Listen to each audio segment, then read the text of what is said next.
What's up, everyone? Welcome back to Ancient Wisdom, your weekly Pokemon TCG podcast. My name is Corey Roush. With me, as always, is DJ Keener. DJ, how are you? What's up, Corey? Living the dream, man. Happy to be doing this as always. Yeah, for sure, for sure. So, for anyone joining us on YouTube for the first time, because this will be going on YouTube, welcome. Thank you. This is different for both of us.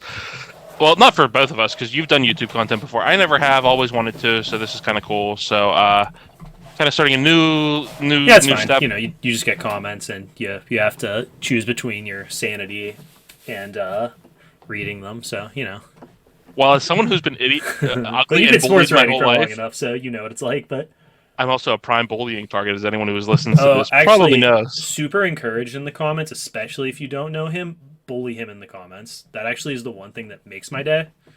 Oddly enough, makes mine as well. Yeah. Anyway, so we're gonna get into kind of a workshop of a deck this week that I played, and that's kind of links into our usual like week that was before getting into our plays for this weekend in San Diego and looking towards that. So, Dave, how was your local experience this week? It was good. It was good. I played just boring Lugia. I guess not super boring. I played for Capturing Aroma, which we've talked about being kind of a meme for a while, and it turns out it's pretty good. Um, I'm not convinced that like the best way to win the Lugia mirror yet is stone consistency, but I don't like any of the other techs that you can just play in Lugia, so I'm kind of leaning that way right now, where I think just playing like the most consistent Lugia deck with the techs that make you not lose to just like abject nonsense is kind of the way to go. And as we'll talk about later, that's definitely what I would be playing this weekend. But it was good. It was kind of boring. I don't love playing Lugia, but it's good. I went 4-0 because the deck's really good. I, had like a bunch of single Archeops games that I won anyway because again the deck's just broken. Had an opponent brick, so like that happens. But yeah, it's Lugia, man. What about you? You played a sweet one. Well, I played Lugia unintentionally, so and I'm gonna show this for the YouTube because I was gonna show this off yet yesterday at locals, but I got this deck box. I treated myself for Christmas, and I got this, and I was like, oh, cool, I can be happy. This is sweet. I'll play my Lost Box deck. I'll be happy with the new the new Rayquazas that my boy Bailey got me for Christmas, and I left it at home. So instead, I played Lugia Gengar that I built as a joke to just mess with on the side. Um, the deck was fine. When it worked as a Lugia deck, it was good. And there was a game that I played in the last round of our locals. I played against Mew, and I mean, if you're able to set up a Gengar against Mew, you're probably going to run away with it because you have Path, Gengar, and that's exactly what happened. In the first round, I lost the Path because I don't play an out the Path. And then I played against two control decks. So overall, and when I say control, I don't even necessarily mean with a block Snorlax, and I caught them rounds 2 and 3, which for a deck like mine that was not built to combat that, the fact that I came away with one win, I'll take as a win. But Lugia Gengar, that's where I was yesterday. Yeah, yeah. And well, that's all right. So this is for anyone watching this, our first time recording. We're definitely gonna hit some snags here. So a little bit scuffed there, and the layout's not gonna be perfect all the way through. But hey, we'll make it happen. But yeah, Lugia Gengar. I mean, it's a sweet deck. You managed to beat Mew. You managed to pull out some wins in some weird matchups. But I know you weren't thrilled with the list. So I have the list that you played here pulled up. So why don't you talk to me a little bit about the list and what you thought about it? So for anyone who's not familiar with the concept, like it is just Lugia and Gengar VMAX. It plays a lot of the same cards that you would expect in a normal Lugia deck, but Gengar line is the attackers instead of any of the cool stuff that people can play right now. Um, it's got pros and cons, obviously, from that, and it also is the version of Lugia that survives rotation the best. So, like, right now, it's definitely not the best way to play Lugia, obviously, but the good cards in here survive. So, well, not the good cards, the attackers in here survive, unlike regular Lugia. So, let's tell me a little bit about it, Corey. Yeah, so for anyone that's been listening to this podcast for any amount of time, I actually advocated for this deck pre LAIC, and I was wrong, and I will be the first one to admit that I was wrong. Um, but one of our boys, Colt, got the deck. He dropped, a nice amount of money to get alternate art Gengars and Lugias because when this deck is full rarity, it looks sick. But that's not what we're here to talk about. Isn't it? So I mean, that's always what I'm here to talk about, but that's not the point. So it topped. I forget one of the online tournaments over the last week. It was 100 plus. It got top eight. So I was like, okay, fine. I have a list. I'll build it. I'll at least, mess with it on the side. Because I actually like this list more than lists I'd seen previously because it didn't. Sometimes you'll see like people that are playing this kind of deck and going like 1 in 5 drop, uh, playing nothing else. But this played the standard, like what we've come to see is almost standard, I think, is a 3-2 Lugia. You would probably play 3-3 or 4-2 or whatever, but 3-2 Lugia, 4 Archeops, 2-2 Gengar line, a Luminion, a Stoutland, and a Radiant Greninja for your Pokemon. And I actually really liked that yesterday. That came up a lot where um, I'm so used to Lugia having the Radiant being the Charizard that whenever there were times where I was able to like just close out the game, whether it be against control or in like other niche situations with Gengar or sorry, with Greninja, that was actually kind of gas. Like you forget how broken Greninja can be because you're usually if you're loading it up, it's in Palkia for a one timer or in um Lost Box. But here uh, yes, you only play the three Auroras, but you can kind of make things work where that's your last attack in the game if it's relevant. Support line's pretty standard, or like not standard, but nothing crazy. 3 Research, 2 Serena, 2 Boss, 1 Marnie, 4 Ultra Ball, 4 Evo Incense, 4 Quick Ball. 3 Urn of Vitality, which for anyone that doesn't know, that is a single strike card that lets you shuffle back 2 single strike energy from your discard. That's one thing I really liked about this version, and that's why I advocated for it before, was that a lot of times with Lugia, if you're playing against like a control or something that has any sort of energy removal, um, or if you have like an early game research that's just heinous, you can find yourself in a weird place. But Earn gives you so much survivability, and like that actually came up a lot, where I'm like able to be very aggressive with my energies because I know I'll get them back. What a Two nice choice. thing from this list that kind of goes with that is that like you don't have to play Oranguru. You are able to play that Greninja. It gives you a lot of options that you don't have in normal Lugia in that space. Yeah, for sure, for sure. Yeah, being able to just whether it be off of Greninja or you play 2 Tower of Darkness, being able to discard that energy for some draw support and knowing that like you'll actually have an avenue to get it back at some point is actually really strong. From there, what two Parasol, 2 Tower of Darkness, 1 Path, because ultimately, like I actually want to fit more Path in here, and that's something that like as we work on this, probably next format, right? Is that this could be a very strong Path deck, but I think that you would probably have to fit a Pumpkaboo in or something. But I'm getting ahead of myself. 4 strong energy, 4 powerful colorless, and not strong energy. Sorry, single strike energy. So that's I say strong energy because it's a fighting energy that is also equivalent to a muscle band, which for anyone that has played longer than this certain standard will remember strong energy did that for fighting. Gengar has that, and it counts as both dark and fighting on a single strike Pokemon. So Gengar is able to hit huge numbers even against like things that aren't for weakness. But like I did 580 damage to a yesterday, no big deal. Yeah, which is pretty Um, sick when it happens. yeah, you feel like not only are the attack names ridiculous because it's like Gmax swallow up, but you're also just like, yeah, I'm swallowing you up and dealing 580 damage. Yeah, and then 4 powerful colorless, 3 Aurora, 2 DT, 1 Hiding Darkness, and 1 V-Guard energy. So, like I said at the beginning, I did take this list from somebody online. I switched out 1 card because I think they were playing 3 Evo Incense and they were playing a Collapse Stadium. Collapse Stadium's good. I actually want more stadiums here because you do need more outs to path, or like whether it be more stadiums or Pumpkaboo. But I can't envision playing a Lugia deck without 4 Incense. I'm very like I want more than 12 search, so going under that it just Yeah, was not it's comfortable for so me. hard for me to ever get on board with the idea of cutting down on any of your um, search cards. There's just no way where it's correct to play less than the full 4 copies Yeah, of I don't think so incense. either. Just Yeah. absolutely not. So that's just not happening. So is there anything else you like? I guess what were your thoughts on the list? Is there anything you didn't like? Anything you thought? Because I wrote some notes down. We talked about earlier that we were going to kind of workshop this deck on the podcast today. So I have some thoughts. Do you have anything like immediately that comes to mind for you, or do you want me to just start shooting some questions out? So just as an overview, like we can obviously get into questions. You're giving up some of the box aspect that you typically like with Lugia because in a game where you don't need Stoutland, you're either attacking with Mm. Lugia or you're attacking with Gengar. Um, so you're giving up that, but in terms of like that's a consistency element that while you're still setting up a bunch of stage ones, it's nice that you know what attack you're going for every game. I'm like you. I don't necessarily love the way that Lugia plays, but it was like obviously when it works like a Lugia deck, like this deck's broken because it's still a Lugia deck that can just like crap out all these special energies and searching special energies is such a broken thing. Right. Um,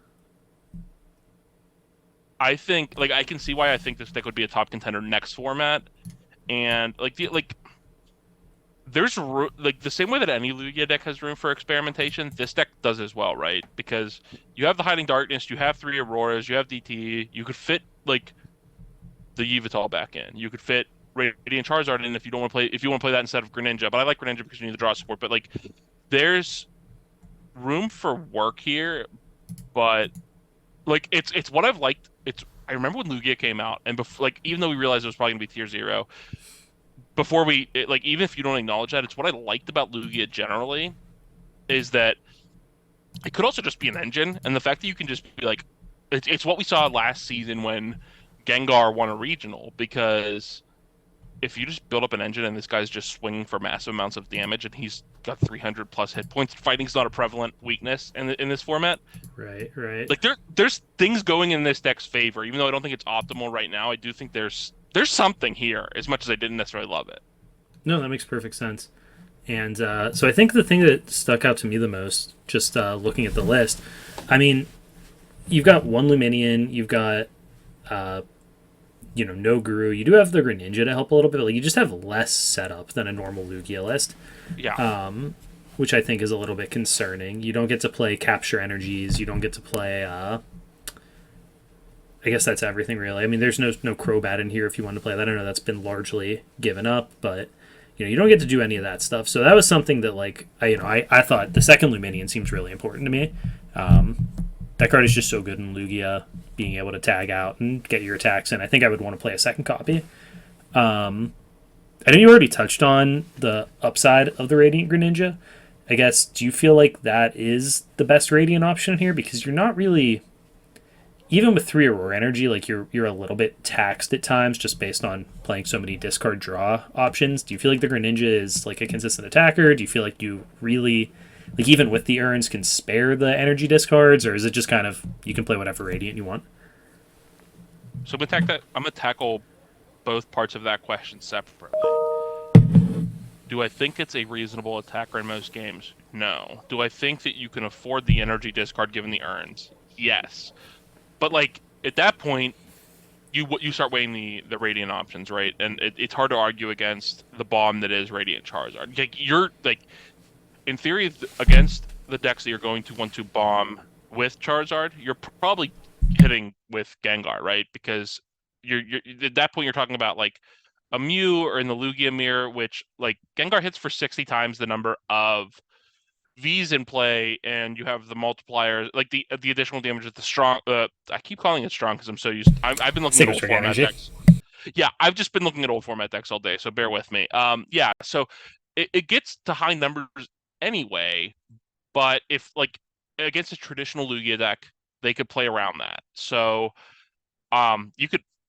The only other Radiant I would probably consider is the Charizard that sees universal play in Lugia, but because you have the Auroras, which I would probably bump up to a fourth Aurora. Honestly, I think that like even though you can recycle the single strike energies, I think having access to those rainbow energies is too important. Um, but yeah, so you could talk me into a Radiant Charizard. Was there a different Radiant you had in mind when asking that question, or I don't think Gardevoir is out of the question here either. Honestly, you're just like you're so one of the things you have over the other versions. Lugia has a lot of tankiness. You've got a 320 HP Gengar. You have space for the V Guard energy. You can play Gardevoir if you wanted to. Like you can hit an extremely high effective HP on that Gengar. The only downside now, you do have a Parasol in the deck for this, but like obviously Yveltal is everywhere in Lugia mirrors, so it doesn't really matter how much health you can hit. But yeah, that but against is stuff like Mew, that is like obviously this deck has an advantage against me because you're hitting it for weakness. So they like, and also because they also have a ton of V's in play, and you're just like yeah, bombing you're them. just killing them. But like at 320, you like you said, because your attack that is actually good in that matchup only costs 2 energy, you're able to slap the V Guard energy on, so you're an effective 350. And then so like that's why I didn't think the Gardevoir was worth it, right? Because can Mew with even Well, in the now keep in mind though, like the damage reduction is better than just like effective HP because they're never one shotting you at that point. So that's 60 damage off or 50 damage off. Is guard 20 or 30 that it reduces? Either way, it's each turn. Yes, my point is that if like at that if I'm getting to that point, I'm probably setting up two Gengar V Maxes because they cost the same amount of energy, but my energy is Mhm. infinitely more searchable. I don't care if we're trading one shots, and we're probably not. No, that makes sense. That's reasonable. So I don't know. I like that is the only matchup where I think that the Gardevoir comes into effect, right? I Because assume so. I haven't bothered to do any math, but that makes the most sense to me. yeah, in Lugia you could always just retreat and then present another like a Lugia with all of your strong energies because this is a deck where Come on, you you're can calling afford to. powerful colorless strong energy now too. Holy crap! Yeah, you can. I'm conflating the effect. Yeah, but you can afford to put all of the all of the powerful colorlesses on Lugia because they're not they're not going somewhere else, right? Mm-hmm. Unless like Stoutland only needs you're only putting Stoutland into play against the single prize deck. So if you're against the mirror, you're realistically setting up a Lugia and then a Gengar. But yeah, you can just slap all of the powerful colors energy on Lugia because at that point, like if they're not able to one shot you in a turn, which requires them to do that, then they're never one shotting a Gengar. So I don't know. I realized why I was interested by this deck in the first place, and I also realized why it was not right, right? Because an early path just decimates you, and you're really just kind of like you're more inconsistent Lugia deck. And I'm not going to say you have a higher ceiling because I mean Lugia can play literally anything, and Evital's broken and Charizard's broken, but you have a like it's. I want to say the ceiling is similar because you have the like blow up potential that they have while also being able to um like have higher HP, so you're not having to recycle attackers every turn. Right, right. Also, because you play like, and I don't. We're gonna get into your Lugia list for this weekend later, but I like the idea of Path and Lugia right now because if Arceus Duraludon is a presence in the meta, I like that this deck can play Arceus Duraludon and then not have to mess around because that Gengar or Lugia with all the powerful colorless and choice span and all that stuff can find a way to like do significant damage to it. So I don't know what. Other than that question, what were your thoughts on this list? I'm interested. Yeah, I mean, I think the list is pretty good. It's like it's got a lot of things going for it that I think are very interesting. The thing for me that stood out, like you kind of alluded to earlier, was the lack of Path of the Peak outs or lack of stadiums in general. And I think that I would definitely want to play the full complement of Tower of Darknesses in my list if I had the option to. Hmm. Especially when you have those urns that you can, use to discard or use to recycle the energies and stuff. Like it's not a lot of risk, and we talked about setup being a problem. So I think that is something that I would like to see incorporated. I already mentioned second Luminium being something that I would like. The Radiant. I would prefer. I think I would prefer Charizard. Hmm. Um, To be Not fair, positive there. this is the first list that I saw with Greninja. Like, not that we've seen a ton of Lugia Gengar this format, obviously, but like I always look because I've been intrigued by this deck since we revealed Lugia, and I saw Mhm. somebody in Japan play it. This was the first one I saw with anything other than Charizard, so that makes That makes sense. sense, yeah. And I think that I don't know. You said you would want the full four Auroras. It's funny. I almost want to, if I switch to Charizard, especially go down to two of them, because you're going to attack with Luminium, which puts it back in, and then Charizard, which takes one of them. To be fair, Um, my limited test. So I didn't. I built this deck, and this is part of the issue, right? Is that I built this deck thinking I was just going to mess around it sometimes at mhm. locals on the side, and so I have it built online, and I've never played it online because it was more just like well, I'll have this list that I can tweak it as I go along. I've I'm probably being biased by happening to play against two decks that played Yveltal. You know what I Yeah, mean? yeah, of course. So I'm open to that kind of return on that. Like if you think that playing the two is fine, I like I'm not opposed.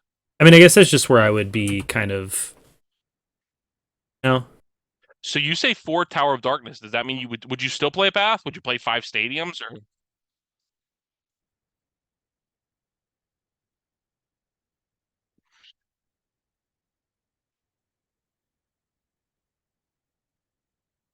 kind of have to just accept you're taking an L to the Duraludon decks.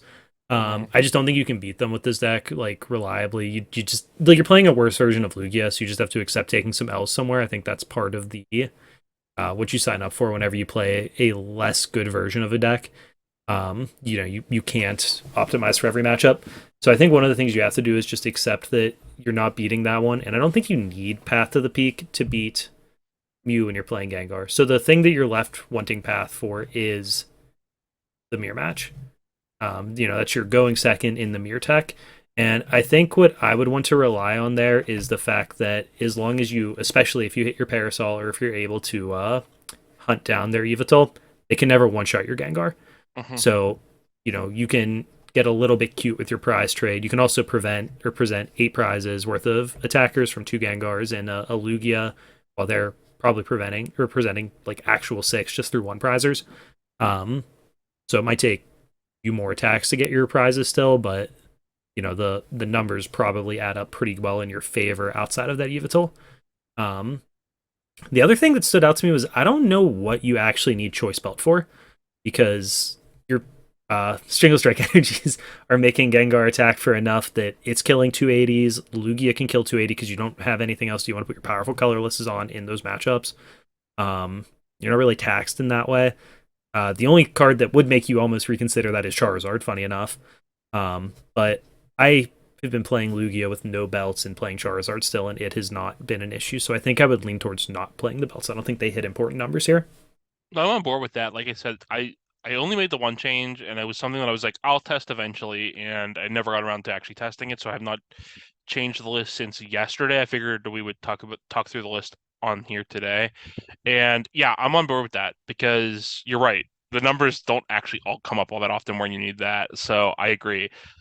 Making the changes that we're talking about, whether it be the second Luminion, cutting the belts, going down to putting in the Charizard, moving from Aurora, like the Aurora account, I end up at 59 cards. I'm sorry, I missed one change. I went up to 4 Tower Darkness and cut the path. So would you make that 60th card something like a Pumpkaboo to out the path, or I'm at 14 energy? Would you play a 15th, or is there something I'm overlooking?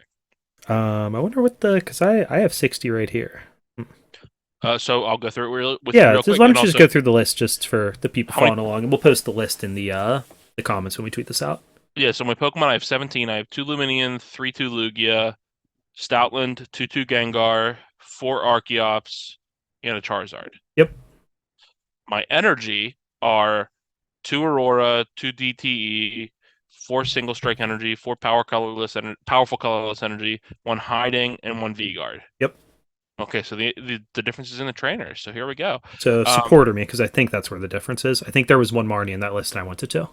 that's the Yep. difference, and I'm on board with that because, like, again, it might be, you know, biased by what I played against yesterday, but a second Marnie would have been broken. Yeah, the other consideration for me was the one Bird Keeper, because this deck also Mm, has no way to retreat and is dead to paralyze. But again, you kind of have to just take your lumps against weird stuff when you're playing like a bootleg deck. yeah, yeah. So and like in most matchups, I like because I missed Birdkeeper yesterday, but again, I played against 2 control decks and they were blocked Snorlax, so they weren't even just like the control decks that like remove your Hmm. energy. They also stop you from Right, retreating. right. So Yeah, we memed about that one a little bit when we saw Lugia was playing no switch variants right at the beginning when it released. yeah, Um, yeah, I guess that's an interesting question to me. Would you rather play that? I mean, something else you could do is play like 3 Serena, 1 boss, and change the second boss. Like cut a research for a Serena, cut a boss for the Bird Keeper. You still have 4 Gus variants, just only one of them is boss. But since you're playing Gengar, you're kind of trying to chase down 2 prizers as much as possible anyway. yeah. And it's not as much like the issue where like this was something, and again, my testing is biased because a lot of the time I'm playing things like the Mewtwo Union deck where 3 boss in Lugia is broken Hmm. because, but like you're hitting Lugia for weakness, or not Right. Lugia for weakness. You're You're hitting hitting Mewtwo Mewtwo for for Union, weakness. so Yeah. it doesn't matter. Yeah, yeah, yeah. So I guess that's the only other thing that I would consider would be if we want to change the supporter line a little bit to also fit in a Bird Keeper. Yeah. So They make it on YouTube. It's fine. are you thinking of a supporter line like 3 Research, 3 Serena, 1 Marnie, 1 Boss, and 1 Birdkeeper? Because I'm -1 research for second Marnie. so two So 3 research. Serena, 2 research, 2 Marnie, boss keeper. Okay, I'm literally adjusting my PTCG live list as Just we to go try along. this one. Yeah, well, yeah, because I like also because that way Yeah, you have we it have there, right? Right. yeah. And I can like it. I'm not very. I need to actually visualize it, not just visualize it in my head. Hmm. That's one of the. So and you said put Bird Keeper in. So yeah. Yeah. So then four stadium, three earn, four search, and a parasol. Right. Yep. So that should give you outs because we have the Parasol for Paralyzed too, which I actually wasn't considering earlier. So between that and Birdkeeper, that's got some space for control and Paralyzed nonsense, whatever. It kind of seems like Duraludon will be the only like heinous matchup, but same like one path isn't going to win that matchup for you either, right? Because we're not playing Eve. We would have to do a lot to beat Duraludon. I would just accept it as an L. No, I agree. Yeah. I mean, I'm very much a proponent of if you're going to face that, if you face that more than like twice in a three times in a tournament, Well, and like you're that's not your tournament. they You know what I lose mean? to Like, themselves too, and they've got bad matchups across the board against other decks. Like I don't know. I just won't worry about it. yeah, I agree completely. So, So all right, well, I think that covers it for the Lugar deck. It's been a nice deep dive there, and we'll post the final list along with the post when we get this up online. for sure. Yeah, I did not think we'd spend that much time on the Luger, but I kind of like us doing something like a, whether it be like Yeah, this or it's whatever fun deck to we're do diving like in kind that of week. targeted deep dives on stuff. But it definitely can take up a lot of time when you're going deep on something. For sure, for sure. So, uh, the more important thing that we kind of wanted to focus on, other than me playing Lugar to locals, was the there's a regional this week, and we're back to the regular season now that the seasons are over. Or sorry, that the holidays are over. We are back to San Diego regionals, and there's been a couple bigger online tournaments, but even then, it's mostly just kind of I don't want to say that because like I don't know. You looked at the late night because we were talking about Azul winning the late night with Reggie's, but that late night Top Cut was kind of all over the place with Gudra in it and RCS Peak and RCS Tapacoco and another Reggie besides Azul. So Yeah. I mean, I think what's happened online is that people are bored. People are tired of the format. I mean, I said yeah, this that about makes how I sense. was going to feel about the format, and I'm not gonna lie to you, I'm kind of there already. I get burnt out, especially when I don't have anything that I'm actively preparing for. Yeah. Um, Full disclosure for anyone listening, we're not going to an event until April, so get ready for some at real burnt out least, content. yeah. um, you know, so like again, yeah, I can burn out pretty quick. I imagine that a lot of other people can burn out pretty quick. And if you're, especially if you're not going to an event, like you kind of just start playing decks just to play them at a certain point. So it's like, hey, you might as well give it a try. And who cares if you go 0-3 playing Goo, right? It doesn't matter for anything. And sometimes you spike. So, I mean, and people are like trying things because you see like there's two electric Arceus decks in the top of the girls' night out, late night, Mhm. whatever there are now. Um, and so like obviously that's people trying to build a deck that's got like electric attackers that are good against Lugia and can use just like Arceus being good against generic garbage as a way to leverage those matchups. Um, but I really think like you're seeing less Lugia online and will continue to see less because people are just tired of playing it. They're bored. And there's like 5 flex slots in a Lugia list. I guess there's like a couple slots in the energies and then somewhere between 5 and 6 probably slots in the rest of the deck that you can mess with. Yeah. Um yeah, so like it's just, what are we really doing? Like if you've got the goo, as the kids say, you would save it for the regional this weekend too, right? So like we're not gonna see the Alex Kreckler Vikadactyl decks that have been suddenly optimized pop up online if the good players actually think it's good. They'll be playing that at the regional if it's like insane. Not saying it is. I've kind of actually lost my faith in that deck over the last week, but Oh man, I really hope that spikes the event now that you said that. I just think like we would see some less. Like I said, it makes sense that the players that are going to the event and are like really well practiced would be playing it if they were, but it doesn't make Well, sense to me that some other like fringe players aren't. uh, this is probably rude, but I would lump myself in the in terms of the people I'm being rude to, so I don't feel too bad saying it. In terms of a deck like that, you probably have to play it perfectly to each matchup, not just like in general, because it is so like tailored to the meta. So if you're dumb like me, Yeah, it's going to be a tough one to play for sure. you're just not. Counters are always going to be difficult, and you also are like you have a hard time playing a counter deck online when we just covered that the meta game's not going to look right. And like that's open deck list, whereas like in person is not That's a open great deck point, list. actually. So That is a like really good point that I wasn't considering. I don't think decks like that are really. I think it's more swayed towards the standard what we're like not even standard, but just things that are doing what like consistent even. Yeah. So So, kind of circling back to something we started with here, we had Gudra pop up in both 100-person events that have happened since roughly New Year's. It won one of them and top eighted the other. That deck's not real. And both Lost Zone Gudra, by the way. Not our Gudra. No, no, we're Mirage gating to it. to be fair, That's fake, right? if I was going to play Gudra, it would be this version. Sure, yeah, Comfy's a fun card to play. I Tell me know this our is boy fake. Zach will never listen to this, but like Lost Goo was his deck back in the last Lost Origin format, and yeah, I just You know, you can just kill things with Mirage, right? You don't have to put them on a Gudra. yes, Dave, I do You're know. allowed to put them somewhere else. Like there's not a rule that says they go on Gudra. I would. I mean, yeah, I I don't. mean, if we're I gonna don't do think this, at least get some Fantina in here, right? the issue is I don't even think that helps it. That's I'm the real kidding. issue with the I'm deck. joking. I'm joking. I know you are, No but like Fantinas, please. I was a big proponent of Gudra last format, and even I was like by the end I was like, this, well, I may like this, is not Dog. good. I can't believe it won a regional. It exists. I would not take it seriously. Yeah. Okay. I think we're on the same page, and I really think right now you can't take a ton away from the online results. Um. Yeah. Reggie Drago got 12th. Are you sure? Dave, I can't hear you anymore. Wait a minute. So Wait. Actually, did you have you looked at this Reggie Drago list? Because this is different than anything we've seen. And oh, Dave. no, I'm just not going to. I'm not clicking on it. Okay. You literally can't make me. Well, then I'll share it for the audience because I feel this list is a masterpiece and it needs to be shared. I I don't know clicked on why it. he's playing an SB on VMAX and a Dusk Noir, not with any of the pre-evolutions because he hopes to hit it off Dream Ball. He's playing Arc Phone. He's playing Radiant Jirachi. He's playing Garchomp V. This is an Arc No. Reggie Drago like nothing I've ever seen. No. I'm not saying that I have such a simple answer here, and it's no. it is. We're not doing this. The answer is no. Like But what the hell, man?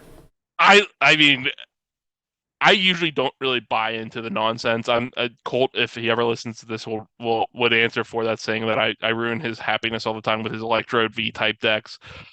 But it's We very have rare that 12 one of Pokemon in here. well, yeah, you want to dump them, duh, idiot. Our Dusk Noir and our the dust. or That's what it is, for right? another. It's our The dream. the for anyone Our who's one never of looked at a Arc Phone. For anyone who's never looked at a Reggie Draco V Star Arceus deck, you don't realize how often these deck lists just look hideous. Oh, They this one's decided to take bad. it. They decided to take it up another level and go. We see your hideousness there and go Dream Ball. It's probably how I you have to love win with a this. deck like that, though, right? Like you have to shoot for the stars when your deck is a meme. Yeah, so they hit you with that Spectral Breach. That's the name of Dusk Noir's ability. It sure is, which I don't actually in a deck like this, I don't like it's even more befuddling because it says all special energy attached to the Pokemon, both yours and your opponent's, count for colorless and have no effect. Which means then yeah, okay. So It's that's only fair because DTs in here. I'm just yep. This is Yeah. a Okay. list. All right. Well, I think we can drop it on this. Let's talk about San Diego because these online results have not been giving me any sort of anything to go off of, giving me any hope for something new. So let's talk about what we're thinking. And I'm gonna start by just showing what I would play, and then we'll talk about what you would play, and let's go over kind of our predictions for the event at large from there. So here is the Lugia list that I would play, and I'm just going to run through the list real quick. I've got 4 Archeops, 3 Lugia, 2 Lugia V-Star, 2 Luminion, an Eldegoss, a Radiant Charizard, Stoutland, Pumpkaboo. I'm playing both Bench Sitters, Manaphy, and Dunsparce. uh, Guru, Amazing Evital, uh, 3 Serenas, 2 Marnies, 2 Research, a Boss, a Bird Keeper, 4 Quick Ball, 4 Ultra Ball, 4 Incense, 3 Capturing Aroma. I really want to fit the fourth one, but that would be like the slot that I would be messing with between now and the event. Um, a Vacuum, an Echoing Horn, 4 Powerful Colorless, 4 Aurora, 4 Capture, 2 Double Turbo, and a Hiding Dark. And I don't think there's a lot that's really cute in here or anything. Again, I would like to play the fourth Aroma. We've got a Vacuum and a Horn to flip the Duraludon matchup because I just couldn't bring myself to lose to that much stink. I also think that Echoing Horn can close the gap when you lose the roll in the Lugia Mirror because I really can't buy into like playing random paths and hoping they stick when you don't have a ton of card draw to find them turn one and have a ton of outs yourself for it. And I don't like any of the electric attackers because I think people will be prepared for Reggie and have both Dunsparce and Manaphy in their deck. So I don't think there's any real upside there. But yeah, Corey, thoughts? Nothing really to say here. Yeah, I mean, you and I have gone back and forth, and I think we've actually talked about it on the pod where I don't love the aroma, but I do obviously think Lugia is probably the best deck in the format. So not even probably, like I mean, it just Yeah, it is. just is, right? Yeah, so like I'm not like if that's how you decide to play it, I can't even like if it's like 3 cards that I don't agree with, like I can't even be mad at Yeah, I you. feel like you like So the other 57 cards, and it's just these right, capturing aromas that you don't like. So and it's not even that I don't like it; it's just I'm not sure that the optimal use of the I list. guess I'll put it this way: for most people, if you like cut the capturing aromas, and I guess the horn, the other super common tech slot in here, like some of your cards are choice belts that I don't really think you need, and then like another attacker, and I'd rather play more consistency cards. And so I don't know. Like I said, you're really just splitting hairs with Lugia at this point. Yeah. So that's where I'm at, right? Even if I don't agree with those cards, like I can't even argue it because it's like what else am I going to put in as the cards that we've like already talked ourselves out of? So Yeah, I'm not. right. That's actually the biggest thing too. Almost, it's like I don't like the other cards that I could put in for the most. I mean, like there's some things that like I kick around, like Toll Jammer seems at least a little bit interesting to me. Um, you can mess with some of the supporters. You could talk yourself into playing 3 Archeops maybe, but like No. I'm going to cut you off right there. I know other pods and bigger streamers that have talked about it. If you play less than 3 Archeops, I don't take you seriously. uh, I'll give you the No. one. I'll give you the caveat. If you, and this is largely fallen off. If you believe in Professor Burnett gift energy, you could sell me on it. Yeah. I just think Burnett's training wheels and probably a suboptimal way to play the deck. Yeah, I don't know that I disagree there. I think there's like scenarios where it could be reasonable, but in general, I agree. And like you're making concessions for cutting the Archeops anyway, so you might as well just play the fourth. Yeah, that's what I mean, right? Is like if the only reason to play like, and a lot of times the only reason to play Burnett is because you are cutting an Archeops, then just Yeah, play the no, fourth. I agree with that. I agree with that. Yeah, so I mean, obviously, I think if you're going to San Diego this weekend, Lugia's an amazing play. Obviously, like it's the best deck in format for a reason. Best deck for a reason, exactly. So let's talk a little bit about what you would play because this actually kind of came out of left field. So we've So got I've been playing this mostly list Lost. here. Yeah, I've been playing mostly Lost Box Online, bouncing between the Kyogre version and the Rayquaza version, and I finally found a list of Sablezard that I like this today actually, and like I kind of rolled out Kyogre, right? Because I think that most people will be playing or like planning against that, even though it wasn't the most successful version last time. It was the version that has been played by Grant's team, Azul's team, like for the whole entire format, and those are famous enough players that you'd be countering that. I like the Rayquaza list more than I thought I would. The more I played it, the more I kind of got used to it. But there's something just really nice about the tried and true Sablezard list. So for anyone that's not watching on YouTube, my list right now is Radiant Charizard, 2 Cram, 2 Sableye, Drapion V, a Manaphy, 4 Comfey, Galarian Zigzagoon, Oranguru, and 2 Snorlax. Then the trainers are for VIP, 4 Escape Rope, 1 Fog Crystal, 1 Hisuian Heavy Ball, 1 Lost Vacuum, 1 Ordinary Rod, 1 Pad, 2 Quick Ball, 4 Scoop Up Net, 3 Switch Cart, 1 Magma Basin, 2 Pokestop. Supporter line is 1 Boss, 4 Colress, Experiment, 2 Clara, and 3 Rhyhorn. And then at the end on the tools, I fit in a Air Balloon and 2 Choice Belt, and my energies are 3 Psychic, 3 Fire, and 2 Twin. So there's a lot of times where you'll find yourself attacking with Charizard 2, even 3 times a game. Um, I just think Lost Box is so very strong in this format because being able to present a single prize option in this format is really nice. You're able to actually kind of like, I mean, Dave, you played a ton of Sables Art. You're able to present like a real force in terms of those other matchups. Sableye is such a good card in that you're able to like kind of spread damage, and if they are going to play any sort of techs against you, or like Hmm.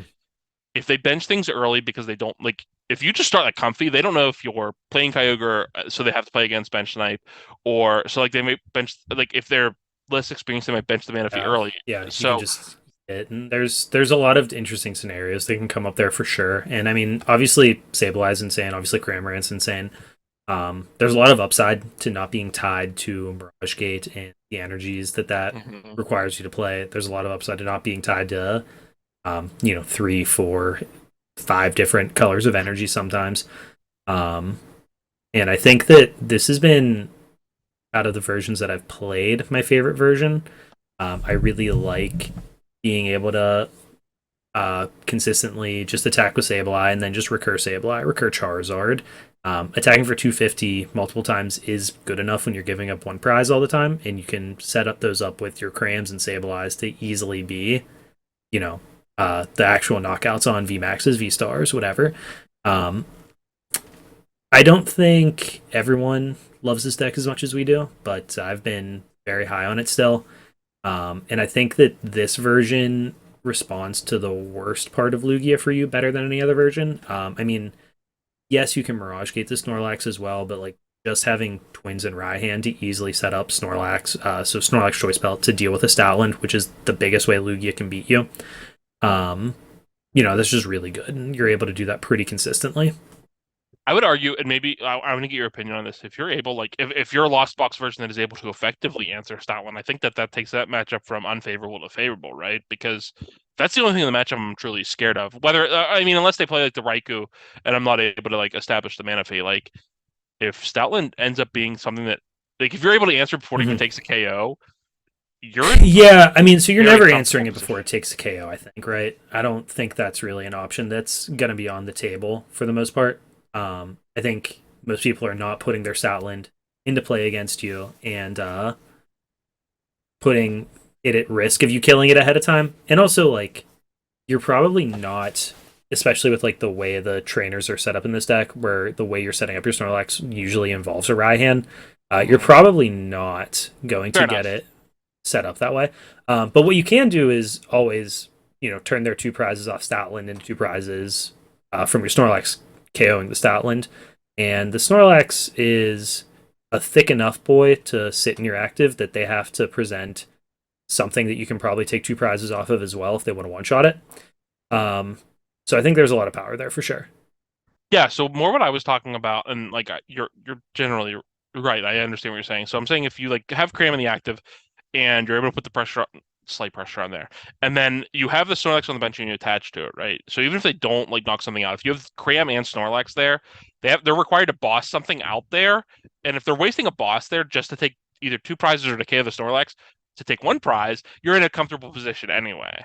Yeah, I mostly agree with that. I think that again, they're not going to present the Stoutland to you in that spot. That's all. No, no, no. Yeah, yeah, yeah. You're right. Yeah, yeah. I'm saying solely in a position where they would have to like Yeah, either answer the active or have the boss is yeah, where yeah, like you're yeah. right. They're not going to ever present the Stoutland. I'm saying that if Cram's your active and Stoutland's on your bench, requiring them to have a boss to get out of that Yep, position to take something favorable is yep. not easy Oh, to for do. sure, for sure. Yeah, I agree with that. So yeah, I feel comfortable saying that I think whether it be this version of Lost Box or one of the others is very well positioned this weekend. I still think that Lugia is going to take up a probably. I mean, are we going to be surprised if Lugia takes 4 spots or more again this weekend? I don't think so. No, if I was like guessing how many, I would probably pick three. I don't know why. That's the number that sticks out in my head. Sure. 30% of the field, 30% of the top eight, whatever. Then what do Roughly you think? three. What do you think the rest of the top 8 will shake out to be? Do you think the one of like Yeah, it's the decks we think, or do you think there might be yeah, a no, space for a no. I think surprise? Or it's the decks that we expect. I mean the so I said I've gotten lower on the deck, and I probably still would bet that we end up with a V variant in top eight. Um, and then a couple Lost Box, a Mew. I'm gonna keep betting on Mew, even though it doesn't happen. I'm tired of the Mew slander, Mew's insane still. Um, and then I hate to say it, I feel like Reggies are gonna be picking up in popularity. Um, so I'll take a Reggie in top eight as well. I'm gonna guess for a collapse from Duraludon. Um, because that seems to be the other deck that like makes up the top percentage of the metagame. Like it's the three Lugia, Lost Box, Mew, and then Reggie's Duraludon are kind of like the next tier from my perspective as far as like play rate at least. Duraludon's Um, also cheeks though. well, so are Reggie's, but Mm. uh, Reggie's are less cheeks than they are just boring sin to play. But Duraludon is actual just cheeks. That deck sucks. Yeah, That that deck deck's sucks and you real smell bad. bad if you play it. Yeah, I mean, it's just facts. There's Your no real your spin about bathing is this. not good. That's all there is to it. You're a dirty, Yeah, dirty Altergeist player, and you need to stop that. there we go. We finally got there.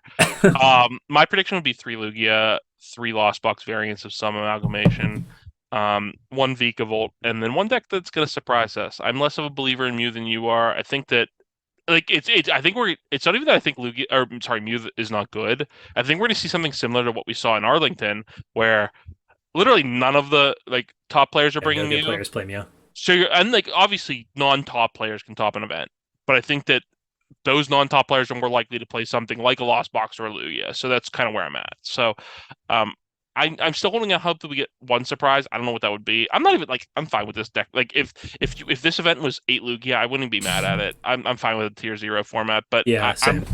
I'm still thinking there's a chance that it's like three Lugia, three Lost Box, one Vikavolt variant, and then something that we're not necessarily talking about right now. Any guess? Do you have a rogue prediction or? It could be Eternatus. I don't love the deck, but I think that Eternatus Weezing is well positioned. I said it before the last event, and like it hasn't seen less play online, so Mhm. I could see something of that doing well. I can see that. I can see that. It's not going to be quad weezing. That deck is bad. No, that deck's Um, terrible, but I think but something like it could be Eternatus could be E-turn. good. Um, yeah, I don't have any other like rogue predictions. It's funny that just a week or two ago we talked about like Arceus being the card of last year, and we're on zero arc variants in top eight already. Well, like the issue is, I think that Arc is well positioned once rotation happens because it keeps the Yeah, consistency that a lot of decks lose. yeah, But for right now, it does like oftentimes at the end of a format, right before rotation, you're seeing like literally everything else at its highest power level and likely also its highest consistency, yep, which removes the added benefit that Arc has because Arc was always just more consistent than everything else. But if everything's consistent, just play the strong stuff. yep, yeah. Totally agree. Totally agree. I don't think there's any So need to be doing that kind of stuff in this format, and that's not the kind of grindy that I want to be. no, if I'm So, gonna grind, I'll play something like a single prize deck or yep, control yep. or stinky art or stinky Duraludon. So like I think that for now that's kind of where we're at. Yeah, agree completely. So I think that probably will wrap it up for this one. Thanks for joining. Thanks for watching. Anybody who watches on YouTube, check us out on YouTube. We are currently on our locals YouTube page. That's Top Deck Cards and Games on YouTube. So check us out and subscribe to us on all those platforms and stuff. You can get us out of here, Corey. You're better at this. Yeah, but you're the YouTube guy, so I actually appreciated you taking it over. So yeah, definitely subscribe, rate, review. Now that you have the YouTube channel, definitely subscribe and like our Make videos sure you there. bully Definitely. Corey in the comments. Oh, please comment and ruin my day. That actually makes me happier than anything you can imagine. Um, we're obviously kind of new at doing a podcast on YouTube, so definitely any feedback is welcome. Let us know what your predictions are for San Diego this weekend. I can't wait to bully you back for how wrong you are about what's going to win, and we'll catch you next week on Ancient Yep. Wisdom. Good luck, anybody who's playing.